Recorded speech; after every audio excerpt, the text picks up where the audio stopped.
tener presupuestar unos gastos mayores a los ingresos, pero la ley básica de un presupuesto es que los ingresos y los gastos se correspondan, ¿cierto? Sean cero, digamos así, de cero en términos generales.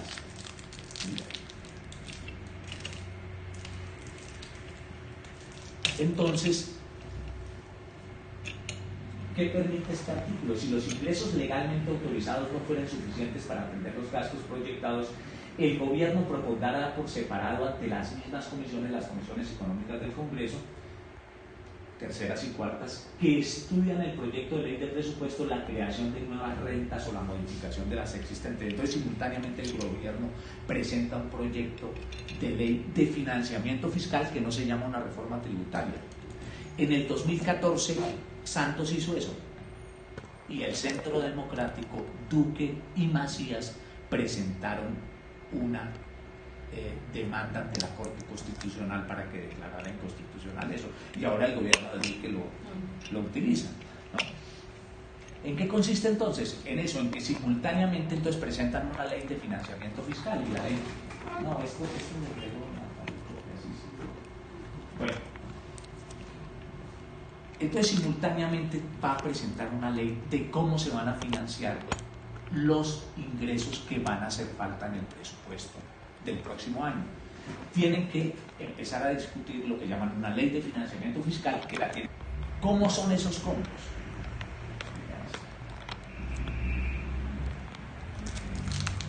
Ya te ayudo. Dice concepto IVA, tarifa estable en 19% con ampliación de la base. Y dice que por esa razón el gobierno percibiría en el 2019, o sea el próximo año, 15.347.000 millones de pesos en solamente IVA, ¿sí? Manteniendo la tarifa del 19%, pero ampliando la base. ¿Qué es ampliar la base? Es que una cantidad de productos que no tienen el 19%, pues se les empiece a cobrar el 19%, y ahorita miramos cuáles son esos productos. Con eso el gobierno en solo IVA recogería esas cifras en billones, 15.347.000. ¿Por qué decimos nosotros que lo va a aprobar ahorita?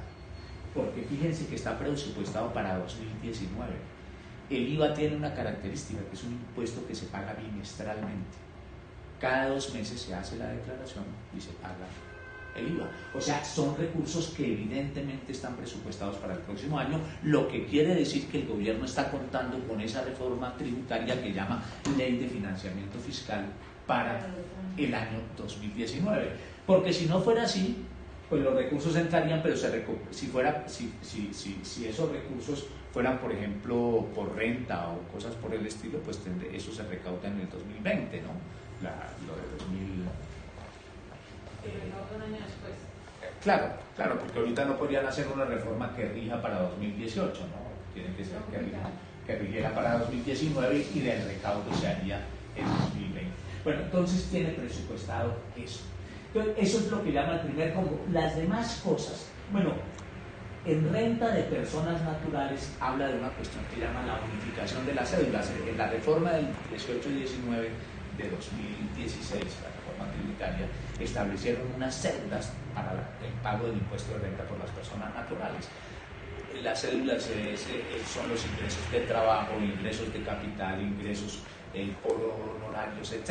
Entonces lo llaman, y son 5 cédulas. Unificación de eso, esa elevación del impuesto a las rentas a las personas naturales se dio este año, sobre todo los sectores medios, profesionales, etcétera, vieron que se disparó el pago del impuesto de renta que se acaba de declarar en estos últimos meses. Por ejemplo, eso fue una de las quejas de los profesores universitarios, la tarea que tienen los profesores universitarios. Yo tengo un ejemplo más adelante sobre cómo se le disparó la renta a un profesor universitario. Bueno, pero el ingreso fundamental, lo otro dice, la otra parte del combo es, bueno, lo de la renta de las personas jurídicas, pero a partir de 2020 empieza a bajar, porque el combo consiste en subir el IVA, pero rebajar el impuesto de renta para las personas jurídicas fundamentalmente. Y el resto dice que lo van a recoger es por programas de ahorro del Estado, por facturación electrónica, por normalización tributaria, etcétera, pero realmente el grueso del asunto está en el IVA. En el combo 2 es lo mismo, con una diferencia, que reducen gradualmente el IVA del 19 al 16%, que eso de gradual, ¿sí? Ustedes le pueden decir gradualmente en el 2019 lo dejamos en 19 hasta tal año y en tal año, hasta que lo llevemos nuevamente a la tarifa del 16% que había. Sin embargo, en esa opción, fíjense que en el año 2019 el gobierno recogería casi 12 billones de pesos. ¿Sí? Que es que empezando a bajar la tarifa del IVA, pero subiendo la base también. Por eso fíjense que la propaganda que han hecho en estos días, no sé si ustedes lo vieron en las noticias, dice que lo que está diciendo Duque es volver a dejar el IVA en el 16% como estaba hasta el gobierno de Santos, a la ley 1819 del 16, que lo pasó del 16 al 19%, la tarifa general del IVA. Ahora están diciendo el gobierno lo quiere reducir. El gobierno lo quiere reducir supuestamente sobre la base de subir la base, ¿sí? O sea, ponerle ese IVA general a más productos, ¿sí? Y el otro, reducción de la tarifa al 17. Fíjense que la reducción al 16 progresivamente en el año 19 recorría casi 12 billones y en el año, y con este de reducirlo al 17, menos 8 billones 500, lo que quiere decir que esa reducción paulatina que proponen es una reducción que quién sabe durante cuántos años se hará, ¿sí? Bueno, lo único cierto entonces es que la ley de financiamiento fiscal primero es una reforma tributaria que se basa en la elaboración del IVA a los productos de la canasta familiar, como lo presentó Carrasquilla por primera vez en la convención bancaria en Cartagena hace unos 20 días, y como posteriormente lo concretó mediante la presentación de los combos a equipos distintos de congresistas de las comisiones económicas. Entonces, en realidad, y por el hecho de que aparezcan esos recursos ya presupuestados para el próximo año, quiere decir que tienen que aprobar la reforma de aquí a diciembre, es decir, a más tardar. Ese sería el asunto. Si no hay pelea, si no hay oposición, sobre todo si no hay lucha del pueblo, ¿no?, en contra de eso. ¿Sí? Yo esas presentaciones las entrego, claro, a todos.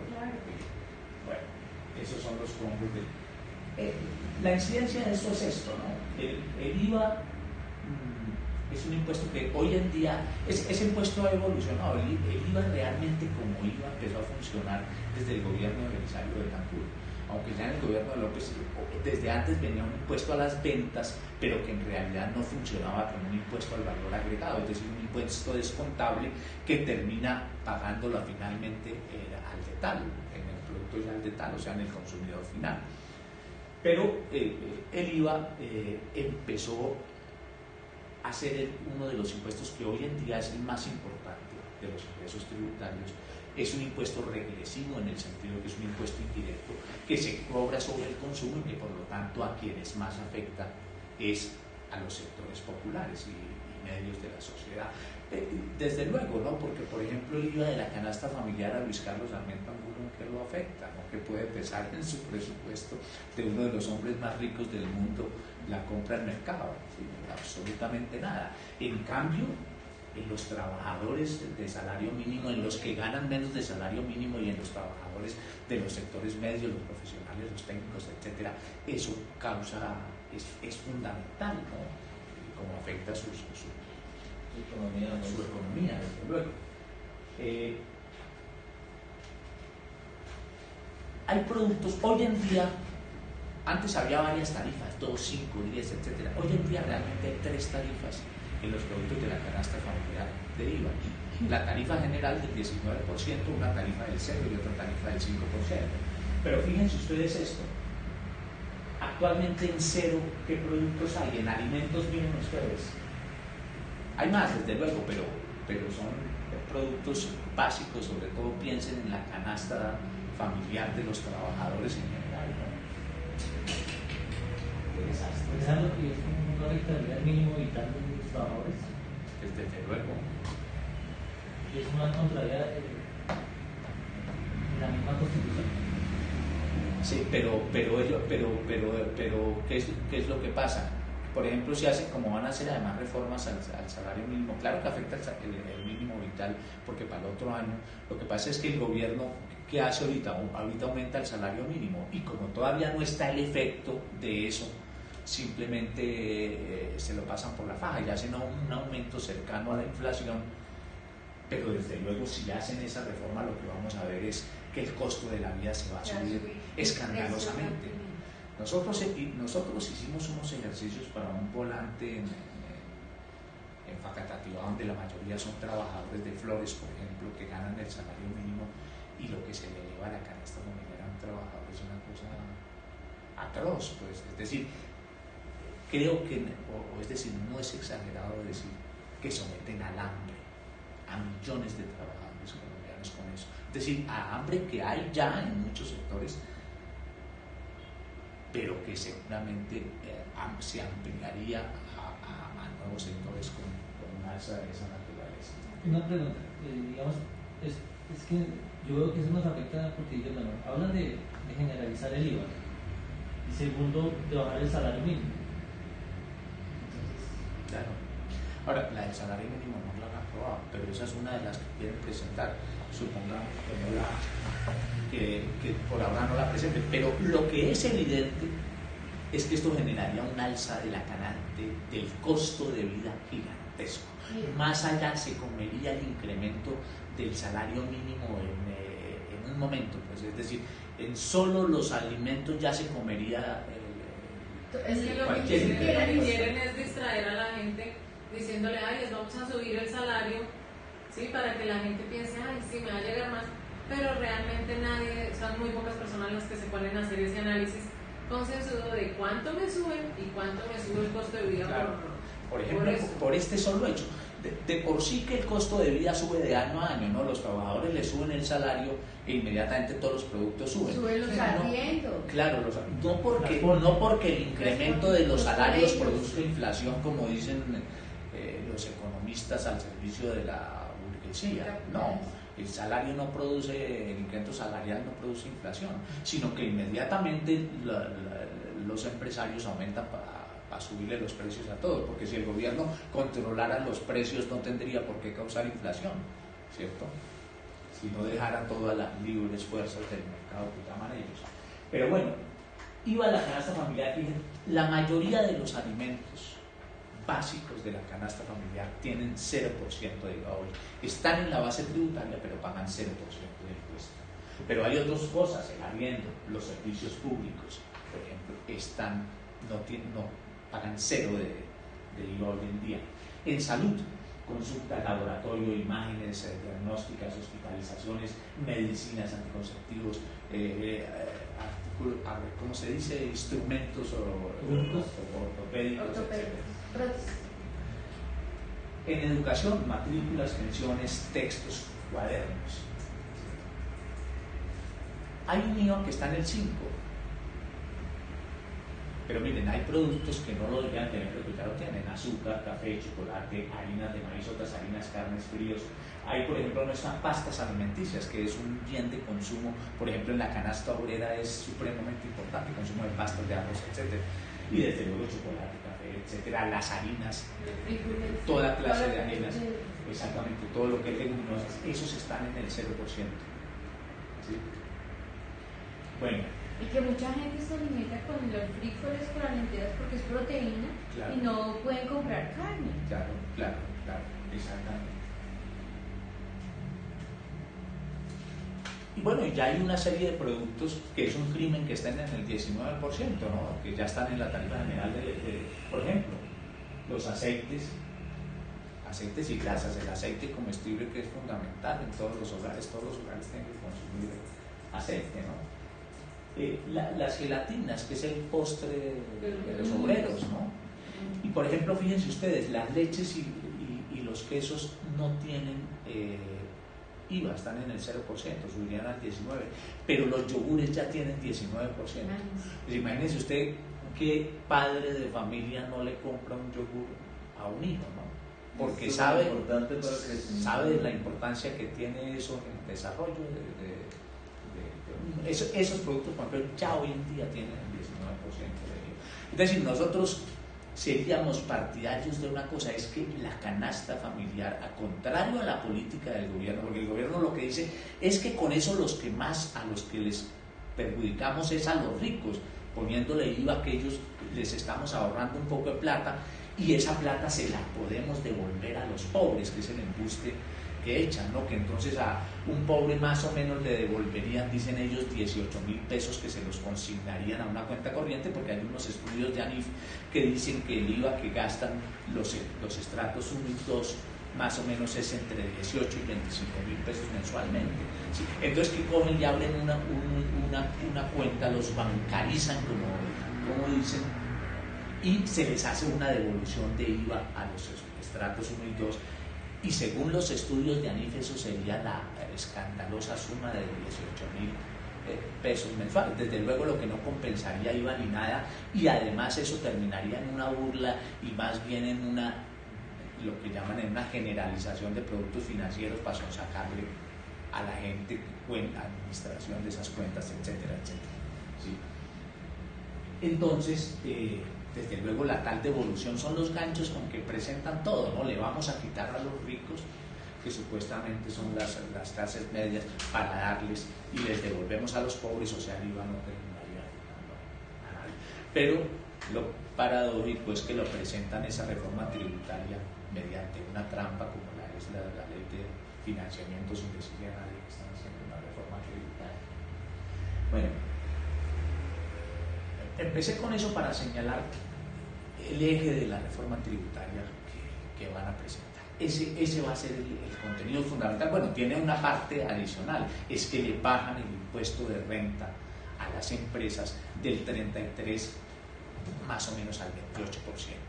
Es decir, si ustedes miran en los cuadros de los combos, fíjense que donde dice renta de personas jurídicas ya empieza a aparecer en negativo. Si ven cifras, esos son billones, 6.184.000, 6.116.000 en el 2020, 7 billones en el 2021. Sí, está claro. O sea, lo que se les reduce a las empresas, a los verdaderos ricos, se les aumenta los trabajadores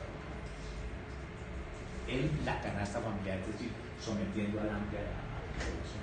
Bueno, en realidad esa es la esencia de las reformas tributarias que se han hecho en los últimos años, ¿no? ¿En qué consiste?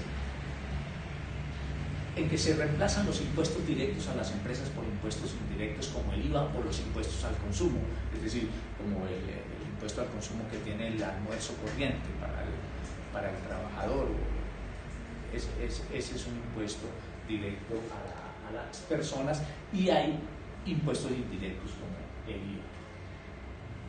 ¿Por qué? Porque se trata de llenar el hueco que deja, por una parte, la deuda pública, como lo hemos señalado en todas las conferencias. Yo no me voy a detener en eso, de eso se va a hablar en la conferencia que tenga que ver con el marco general en el que se desarrollan estas reformas. Pero fundamentalmente, ¿qué es?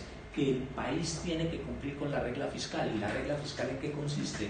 En pagar cumplidamente los intereses y el capital de la deuda externa, que por ejemplo para el presupuesto del próximo año está en 66.4 billones de pesos que vamos a pagar de deuda, más o menos la mitad de capital, más o menos la mitad de intereses. ¿Cómo será de alto eso que lo que le sigue es pensiones, y pensiones son 39 algo de billones, que no son todas de Colpensiones, como malintencionadamente hablan en la propaganda, porque el Estado gira para Colpensiones más o menos unos 12 billones de pesos, sino que están los de los regímenes especiales, el magisterio, fuerzas militares, policía, etcétera, etcétera. Entonces hay que pagar una deuda pública que en el próximo año se va a comer del presupuesto 60 billones de pesos.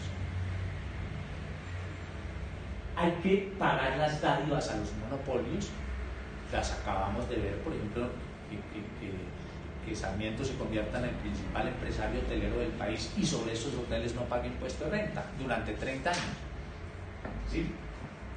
Y las privatizaciones, ¿no? Porque como El Estado sale de sus empresas rentables, entonces sale de las empresas de telecomunicaciones, sale de las empresas de energía eléctrica, sale de todos los sectores estratégicos de la economía,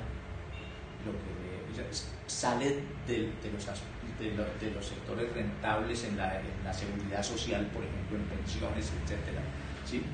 Todo eso hay que cubrirlo descargando impuestos. También ese hueco que dejan las privatizaciones hay que cubrirlo, y todo eso de la base de impuestos y nuevas cargas a los trabajadores, a los profesionales, a los sectores medios. Bueno, estos son datos de la deuda, ¿no?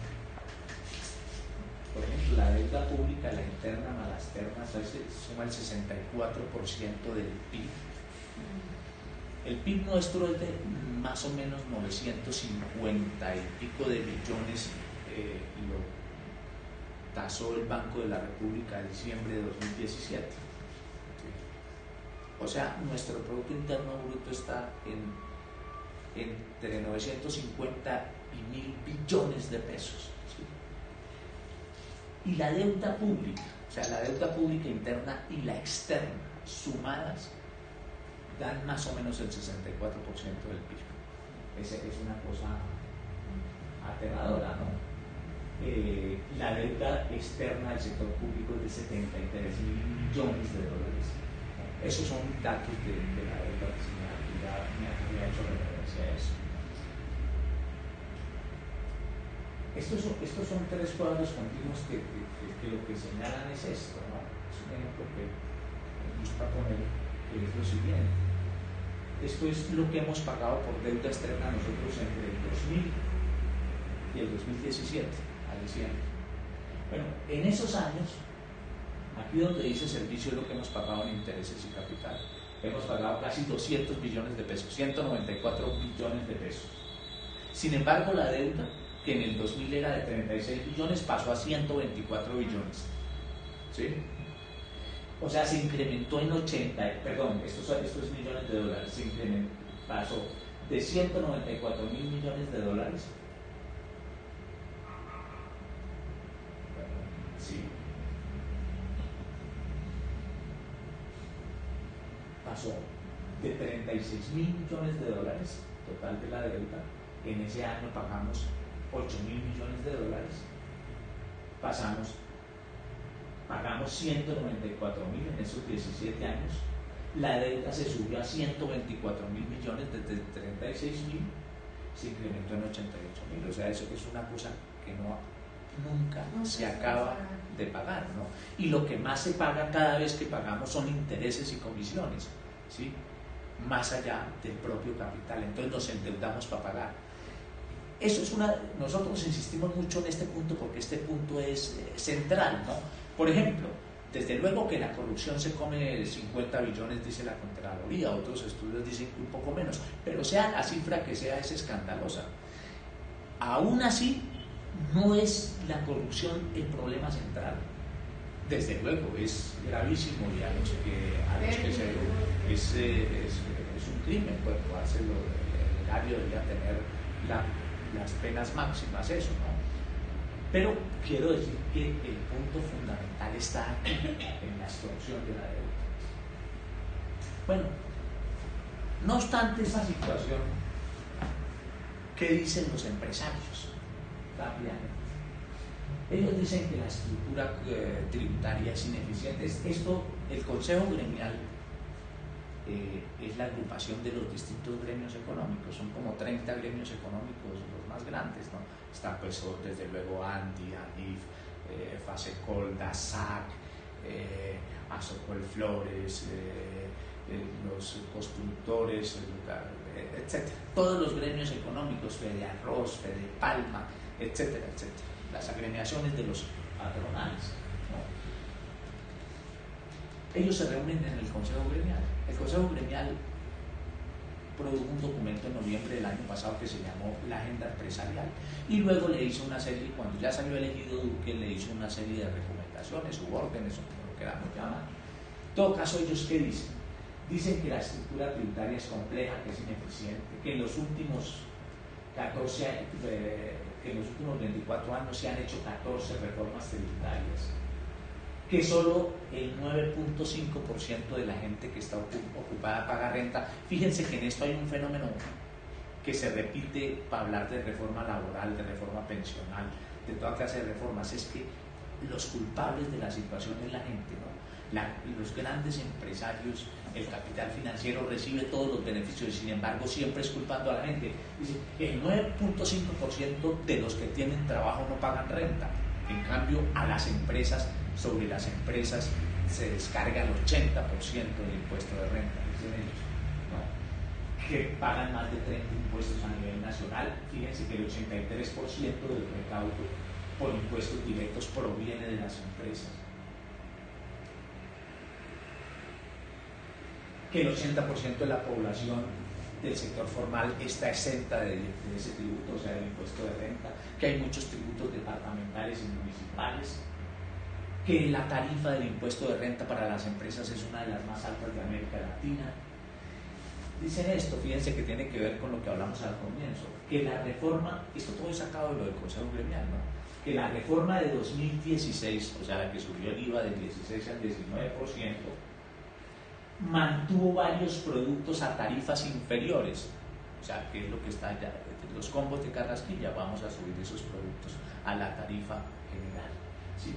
De ampliarse el cubrimiento de la tarifa general, la misma podría ser ligeramente más baja, o sea, todos los productos con IVA y de pronto se podría bajar algo, de pronto podría ser ligeramente más baja, ¿sí? ¿Sí me hago entender?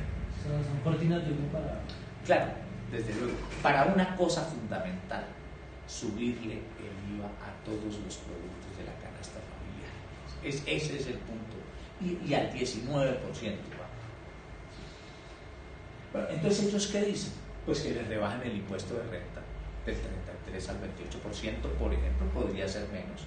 Bueno, yo vamos a decir cómo es menos. Vamos a mostrar que es mucho menos en términos reales lo que pagan de impuesto de renta. ¿Sí? Pero déjale una pregunta. Si un salario no produce utilidades, ¿por qué ellos nos quieren? Claro, el salario lo consideran una renta. Entonces lo que ellos dicen es, lo que dicen, ¿no? Grabar progresivamente a quienes reciban más de 2,5 salarios mínimos. Entonces 2,5 salarios mínimos son 1.953.000 pesos, una cosa así, más o menos. Y a partir de ahí hay que poner el impuesto de renta, ¿no? Entonces al final un poquito más, entonces se va subiendo la tarifa de acuerdo a eso, que es completamente absurdo, ¿no?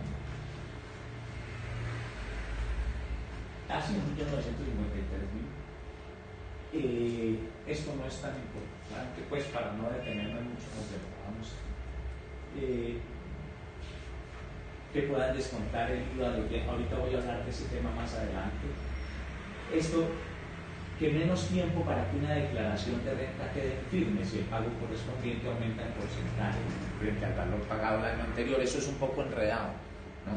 Pero que en últimas, ¿qué quiere decir? Que les legalicen la evasión de impuestos.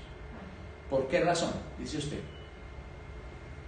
las declaraciones de renta quedan infirme en 5 años en términos generales, o sea, el empresario presenta hoy la renta, pero se la puedan investigar dentro de los 5 años siguientes a ver si se robó los impuestos como usualmente hacen, ¿cierto?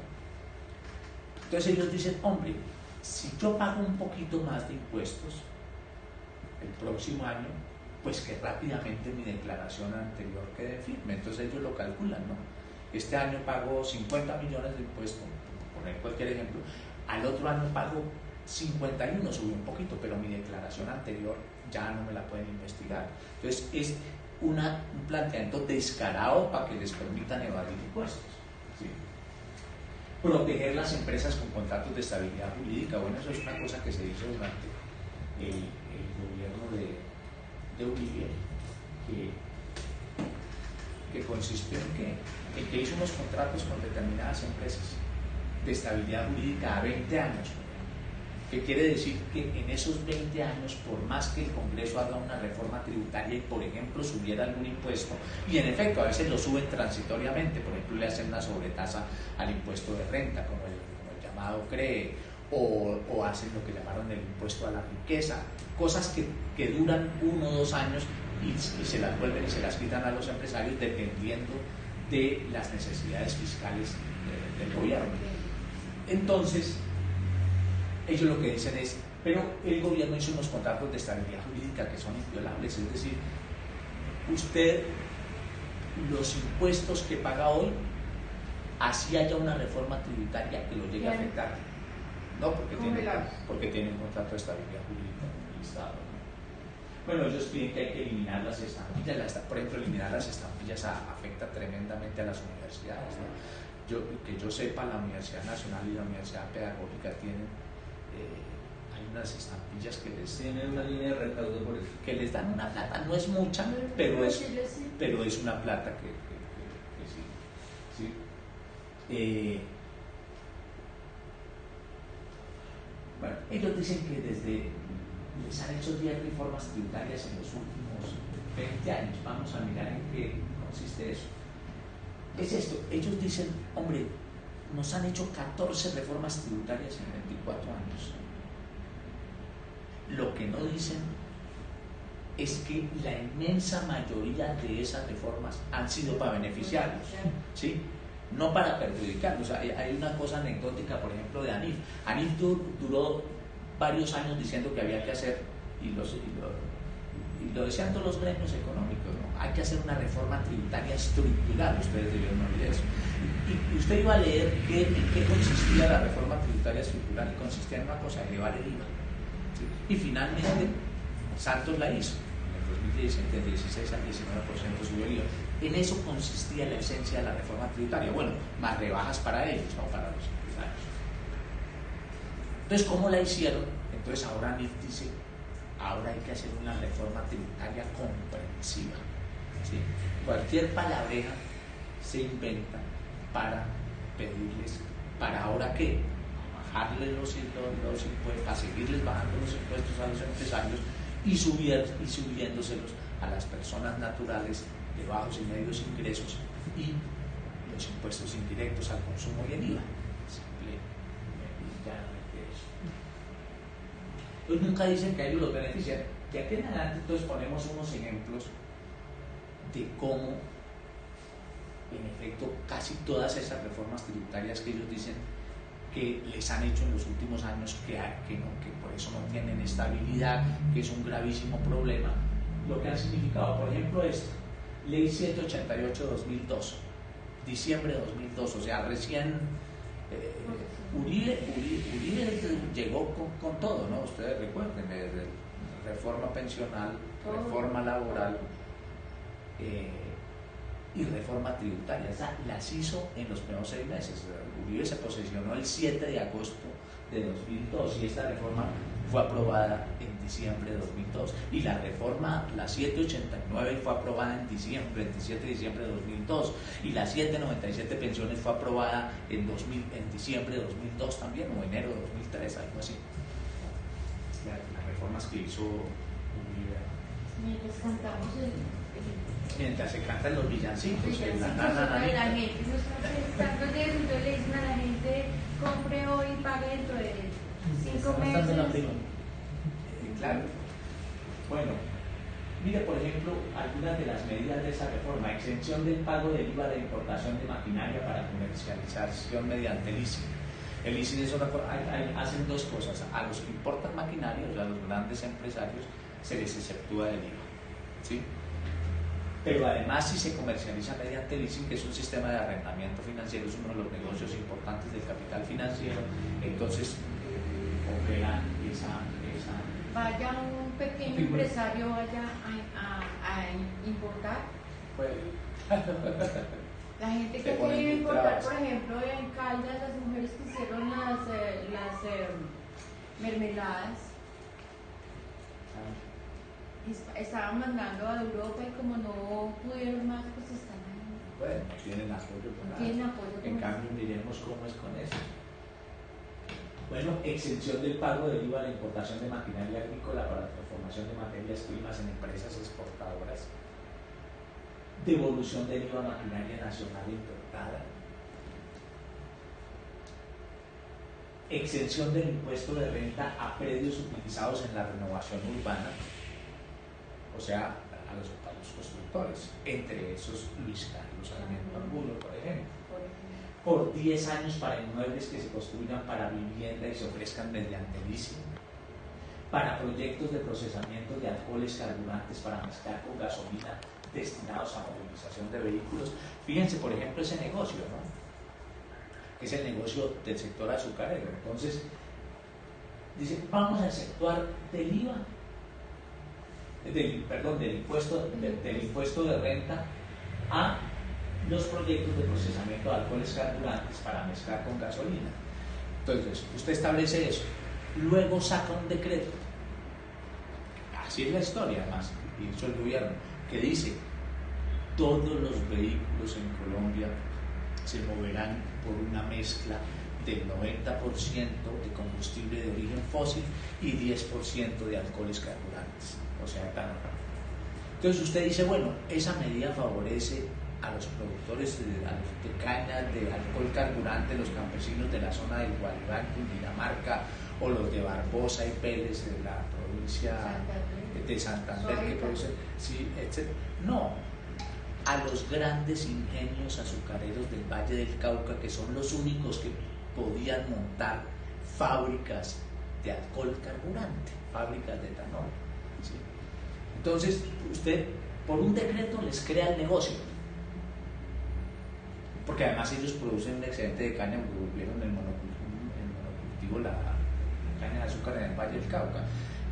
La caña de azúcar es un producto muy competido en el mercado internacional y ellos parte de la producción la exportaban. Entonces, no es que estuvieran en problemas, pero de todas maneras, para buscarles un área rentable, claro, eso como lo presentaban con una cuestión de que el medio ambiente, que eso iba a beneficiar el ambiente, no, eso iba a beneficiar a Ardila Lule, el dueño de 3 de los más grandes ingenios ahí, y Cauca, Providencia y Risaralda, y a las demás familias de la oligarquía azucarera. Entonces, pero no solo les hacen el decreto para que creen el negocio, sino que de una vez les dicen, pero además no paguen impuesto de renta durante un poco de años, ¿sí? Entonces, ¿cómo se...? Claro, el Estado tiene necesidades fiscales, todos los días se quejan de que hay déficit fiscal, es decir, de que no ingresan dinero suficiente, pero les bajan todos los impuestos a los ricos, ¿no? Entonces, pues hay que subírselos a los pobres, ¿no? Eso no funciona de ninguna otra manera. Pero fíjense, por ejemplo, eso de la caña, ¿no? Ya hablamos de lo de Sarmiento, pero esto es para otros sectores, entre ellos Ardila Lule, ¿no? ¿Qué me dicen los de la palma de cera? Es otro negociazo que lo tiene 4 o 5 Entonces, bueno, ya vimos uno de IVA para la maquinaria agrícola, para emprendimientos agroindustriales, etc. Las empresas de turismo ecológico. Oye, entonces turismo ecológico lo montó el francés de un tipo de origen francés, el de Aviatur,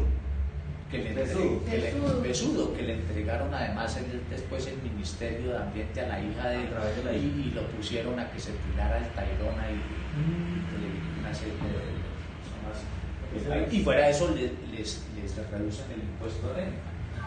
30 años de reducción de impuesto de renta para inversión en construcción y remodelación de hoteles, que es la que acabo de decir, sobre que convirtió a Sarmiento en eso son medidas con nombre propio, ¿no? Para plantaciones de árboles maderables, Sarmiento Angulo también es dueño, por ejemplo, de Pisano. ¿Sí?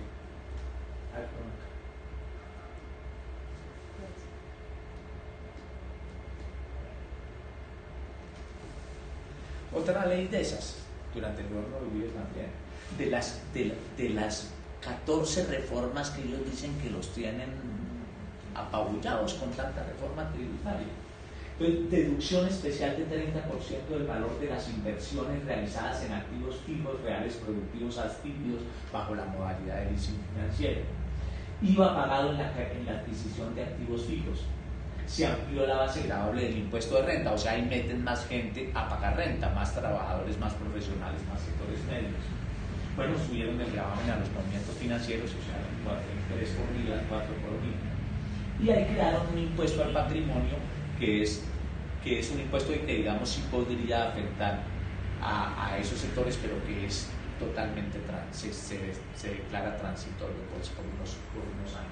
Pero pues todo se compensa con la cantidad de exenciones que les hacen. Subieron, por ejemplo, un poco la renta en 10%, del 35 al 38%, pero durante 3 años apenas. Bueno, los productos que en ese momento tenían 7% de IVA pasaron al 10% de IVA, la manera de compensar las gracias al gran capital. Bueno, el impuesto a la cerveza pasó del 8 al 11. Otra ley para beneficiarlos, la 1111 de 2006, aumenta del 30 al 40% y convierte en permanente la deducción de renta en activos reales productivos. Reduce del 7 al 0,9% la tarifa para dividendos o participaciones recibidas por extranjeros no residentes ni domiciliados. La tarifa sobre los dividendos que tengan los dividendos son, digamos, lo que se recibe por las acciones de las empresas, ¿sí?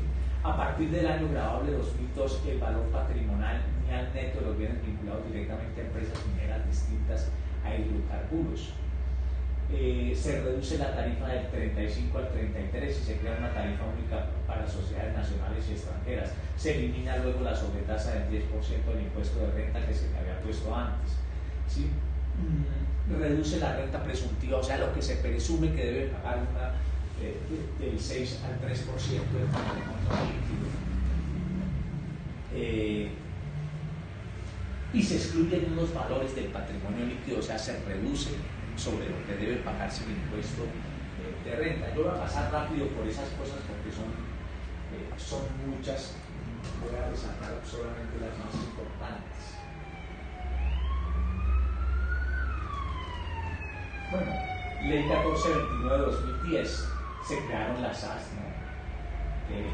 Muchas sociedades se transformaron en sociedades anónimas simplificadas, que significaba una reducción del impuesto de renta para esas empresas. Ustedes saben, un pocotón de empresas se volvieron sociedades anónimas simplificadas. Por ejemplo, yo conozco el sector de la floricultura. Todas las empresas eran, una empresa, por ejemplo, se llamaba Benilda CI, que era comercializadora internacional, y ese año todas se volvieron SAS. ¿Por qué? Porque les redujeron los impuestos. ¿Sí? Sociedades anónimas simplificadas. ¿Cómo? Claro, todo se volvió SAS. Hay una cantidad de empresas. Se disparó lo de las empresas SAS a redes. Bueno, la reducción de los parafiscales fue otra reforma tributaria, la ley 1607 de 2012, ¿no? Bueno, ¿qué fue lo que hizo? Esa fue la que le quitó el 13.5% de pago de parafiscales a las empresas, es decir, 8.5 por salud y 5 entre bienestar familiar y SENA, que por una parte desfinanció esas dos entidades, pues, de la seguridad social, de la formación de la mano de obra del país. Por eso esas entidades se han vuelto nada, ¿no? Y por ejemplo el bienestar familiar cogió a las madres comunitarias y las hizo polvo, ¿no? Y las trata como esclavas y no le reconocen derechos laborales, y la Corte Constitucional le alcahueteó eso al La Estado. economía de cuidado no ha sido en este gobierno ni en ningún gobierno dada para que sea de verdad rentable. Exactamente. Bueno, y desde luego la salud, ¿no? El agravamiento de la situación de salud en los últimos años, pues primero porque en general con las reformas constitucionales que redujeron las transferencias del Estado y los ingresos corrientes de la nación para salud y para educación, pues el sector salud terminó tremendamente afectado. Pero el hecho de que les hayan quitado los parafiscales a los empresarios, es decir, hoy en día, ustedes lo saben, a partir del 1 de enero de 2014, el aporte de salud no lo hace sino el trabajador, el 4%. Las empresas dejaron de pagar el 8.5% que pagaban. Y el Estado dijo, eso pasa para el presupuesto nacional. Es decir, fíjense, otra queja, pues, sobre una de las tantas reformas tributarias que lo tienen agobiado. En solo ese ejemplo, les quitaron el 13.5%, pero que no es ni siquiera sobre las utilidades, sino sobre la nómina, que es, porque una empresa puede producir unas determinadas utilidades, pueden ser pocas, además porque ellos manejan la cosa contable, etcétera, pero digamos sea cierto o no, el problema es que el impuesto sobre la nómina sí era ineludible, porque usted paga una nómina, usted paga seguridad social, entonces paga pensiones, salud, riesgos laborales, etcétera. Eso usted prácticamente no podía eludir ese aporte, y las empresas venían diciendo que a ellos los tenía agobiado el pago de los parafiscales. Hoy siguen diciendo lo mismo porque todavía les queda el aporte a las cajas de compensación familiar. Entonces les redujeron ese 13.5%. Bueno, nosotros hicimos un cálculo para no aburrirlos con eso, que está subestimado, creo yo hoy en día, pero no he corregido esa cifra. Es que si usted coge los 4 años, 2014, 15, 16 y 17, nosotros lo hicimos con las empresas de más de 50 trabajadores, la reducción de los parafiscales, o sea, más o menos con 5 millones de trabajadores. Fasecolda estimaba que, y Fasecolda, ¿por qué? Porque Fasecolda es la que lleva también riesgos laborales, entonces se puede más o menos con los datos de Fasecolda establecer cuántos trabajadores hay del sector formal. Entonces lo hicimos con un cálculo con más o menos 5 millones que son de las empresas de más de 50 trabajadores. El solo hecho de dejar parafiscales le quitó en aportes al Estado 32 billones de pesos, pero hay cálculos que creo yo que son más exactos, porque lo hicimos con un salario promedio muy bajo, ¿sí? De 20% por encima del salario mínimo, y no con un salario promedio de 1.4 veces el salario mínimo. Esto daría cerca de unos 40, hay gente que dice que son unos 40 billones de pesos que se han ahorrado las empresas por esa reforma tributaria que me redujo los fiscales. Solo por ese aspecto. Entonces, bueno, ¿por qué razón hay que subir el IVA? Porque hay que subir el impuesto de consumo, ¿sí? Y usted está pagando intereses y capital de deuda y está reduciendo los impuestos a las empresas. Bueno, en la ley 1819 del 2016 le disminuyeron el impuesto a la riqueza, eso es una disminución que significa el 0.6% del IVA, o sea, unos 11 billones de pesos.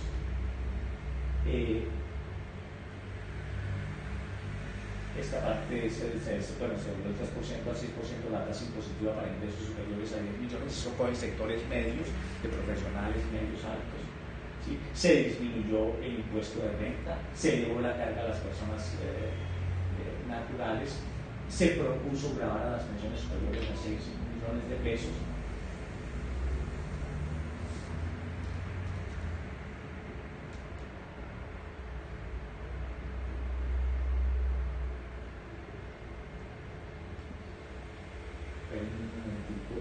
Porque aquí no está esta.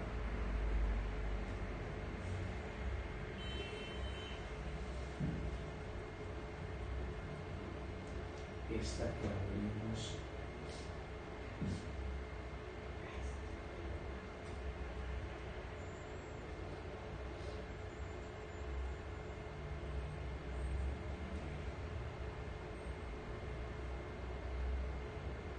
Bueno, voy a pasar ahí por una cosa.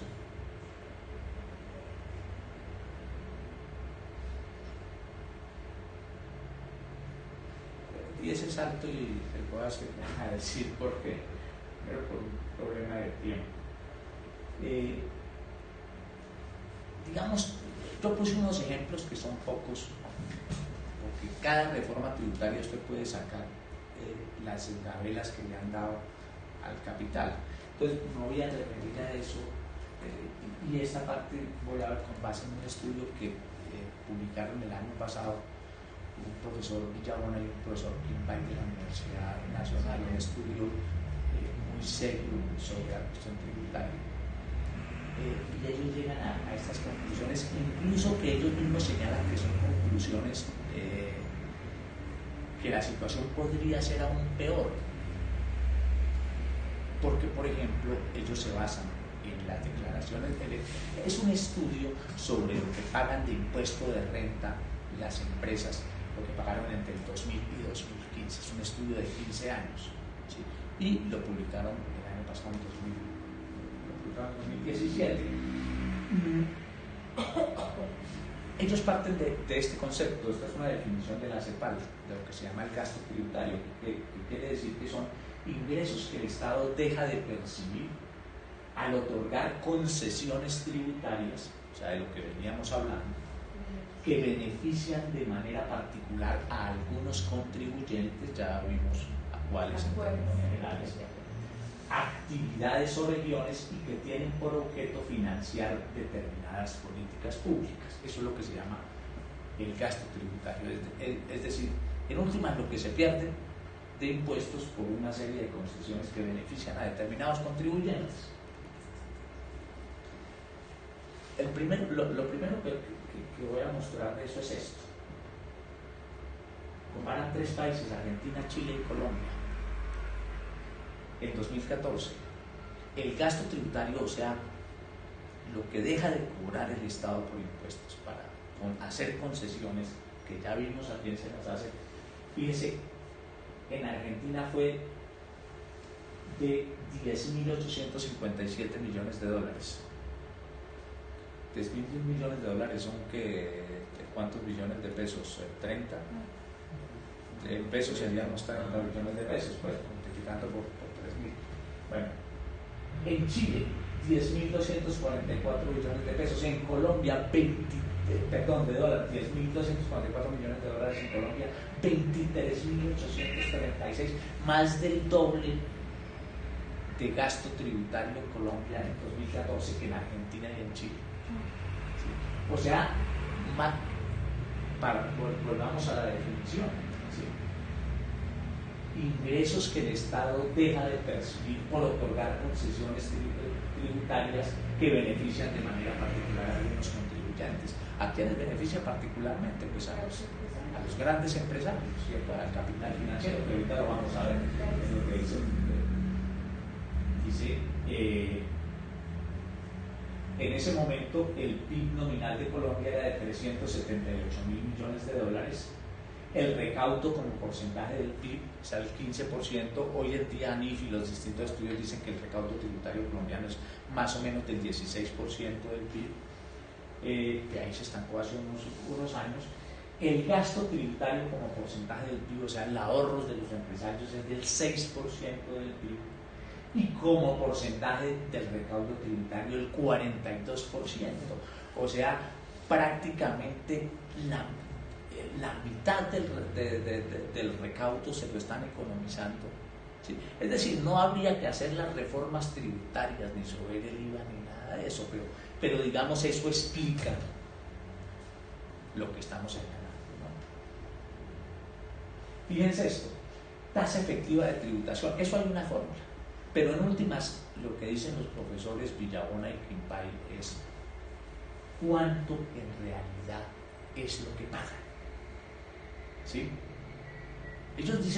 Hay un impuesto, la renta, pues no se ha anunciado, el impuesto de renta es demasiado alto en Colombia, ¿sí? Es de los más altos de América Latina. Eso lo veíamos en el memorial de agravio del Consejo Gremial.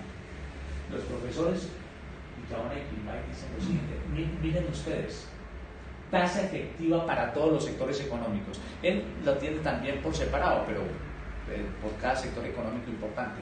Pero la tasa, digamos, de conjunto de los distintos sectores económicos, sector comercial, sector financiero, sector industrial, sector agrícola, etc. Pero sumado, fíjense ustedes, arranca en un 17.9% en el año 2000, y en el 2000 tiene unos picos en el 2006-2007 de 19%, pero el impuesto de renta siempre ha estado en el 30-33%, ¿sí? Pero la tasa real es esto, y él dice que el promedio es 17.1, es decir, que la tasa efectiva para los sectores económicos realmente es esa. Eso coincide con varios, hay gente que dice que es menos, Kalmanovic, el del banco, el que fue del Banco de la República, también dice que más o menos es del 17% la tasa real que pagan. ¿Sí? Es decir, no la nominal, no de la que se quejan de los altísimos impuestos. ¿Por qué? Pues por la serie de exenciones, rebajas, etcétera. Ahorita miramos eso. Y la tasa efectiva sobre los ingresos.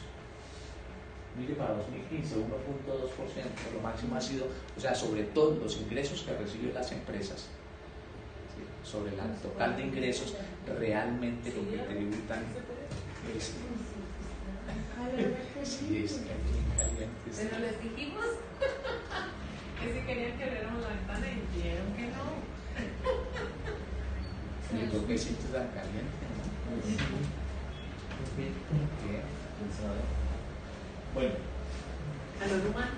esta es la tasa efectiva que pagan sobre los ingresos. ¿Sí? O sea, tantos ingresos tienen la empresa, ingresos distintos, pues, digamos, ingresos por ventas, por ejemplo, del éxito, pero realmente sobre todos esos ingresos, al final de cuentas, solo el 1.2%, por ejemplo, en 2015, es la tributación sobre sus ingresos. La suma de todos los beneficios tributarios para el total de sectores en valor nominal en pesos colombianos fue en esos 15 años, 2000 a 2015, 349.6, digamos 350 billones de pesos, o en dólares 122 mil millones de dólares. Este valor total de beneficios tributarios, al ser visto como un impuesto de renta que efectivamente dejó de percibir la nación, fue de 122.800 millones, de 122 millones, o sea, 43.086 millones de dólares. A ver, explico. Es decir, los beneficios, por ejemplo, usted le dice, queda exceptuado de renta tal cosa, pero como hay otros impuestos que ellos pagan, ¿no? Entonces, ese beneficio sumaron esa cantidad.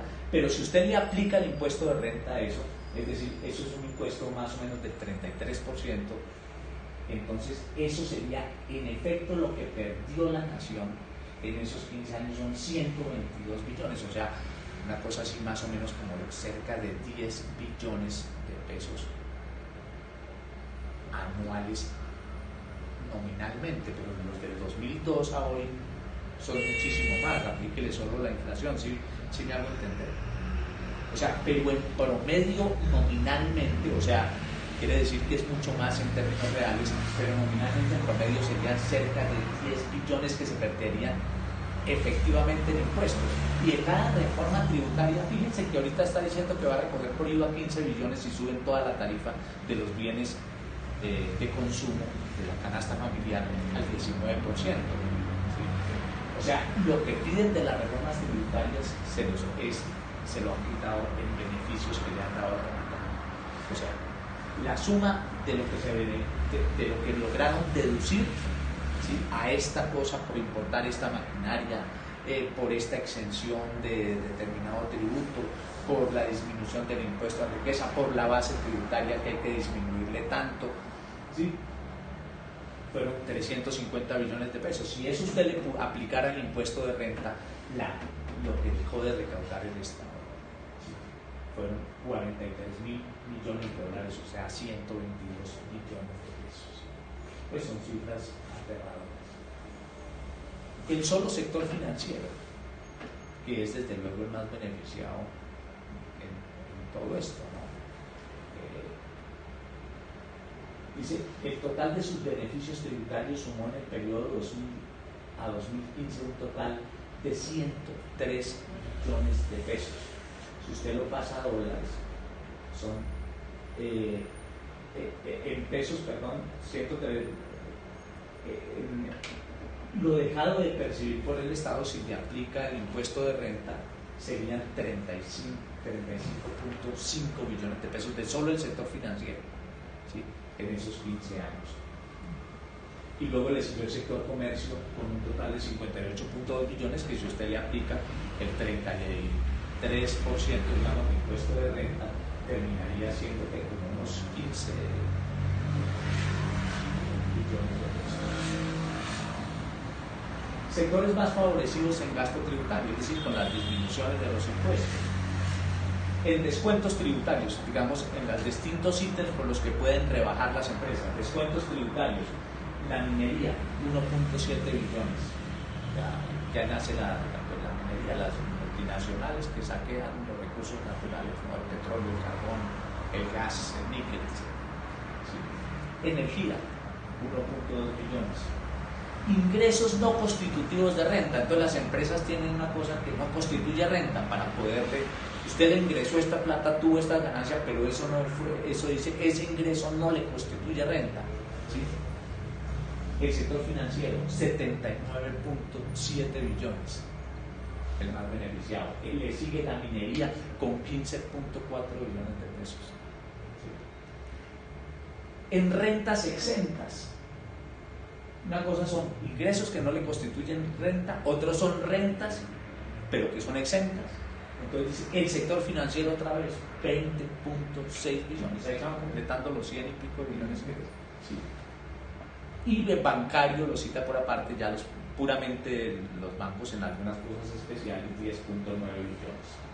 Deducción de IVA por inversión en activos fijos, compra de maquinaria, etc. Minería.